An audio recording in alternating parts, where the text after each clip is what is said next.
qofka leaderka hogaamiye waa inuu noqdaa competent waa inuu noqdaa qof aqoon u leh karti u leh wax loo dhibtay waa inuu noqdaa bal research ka ay sameeyeen causes and poisons ka ay sameeyeen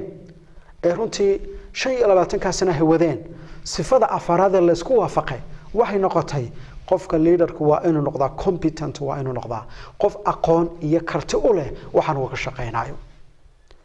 daawada aqoon inaad u yeelato haddaad hogaamiye tahay ummadda waxaad u hayso waa qodob aad u muhiim ah bale markay sii qeexayaan aqoonta la rabaa noocate waxa ay sheegeen shaqo kastoo lagu dhiiba aqoon bay u baahantay aqoon gaar ah u baahantay aqoonta waa inaad yeelataa aqoontu hadday tahay aqoon technical ah laga marba khabiir inaad ku noqoto laakiin basicskeedii waa inaad taqaanaa oo si fiican hadu taqaanaa laakiin se waxa kale laga yaabaa shaqadaad ka shaqeynaysaa waxa jirta aqoon kale u baahan tahay aqoonta waa inaad yeelataa aqoonta guud ee company-gu u baahan yahay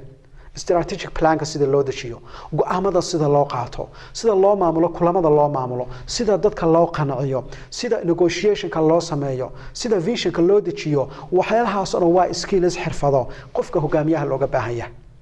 adigoo la rabo company-gaad ka shaqeynaysaa ama wasaaradaad ka shaqeynaysaa waxay ka shaqeynaysaa inaad taqaano basicskeeda waa inaad taqaano hadday beeraha tahay beeraha waa inaad ka taqaano asaasiyaadkeeda waa inaad ka taqaano hadday kalluumaysi tahay kalluumaysiga asaasiyaadkiisa waa inaad taqaanaa adigoo taa taqaano haddana waxa laga rabaa waxyaalaha guud aqoonta guud ee wasaaraddu ka rabto ee waxyaalahaas oo dhan runtii ku saabsan waa inaad taqaana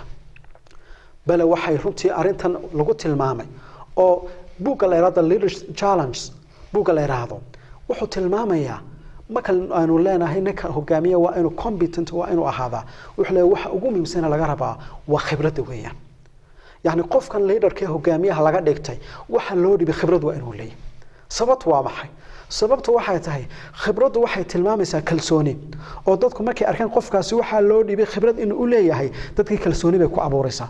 dadku waxay dareemayaan qofkan waxa loo dhibay inuu ka soo baxaayo maadaama hore uga soo shaqeeyay oo record hore uu laayo aad u fiican oo khibradu u leeyahay waxan inuu fahmi karo uu ka shaqeyn karo ay dadku dareemayaan dadkii kalsooni bay helayaan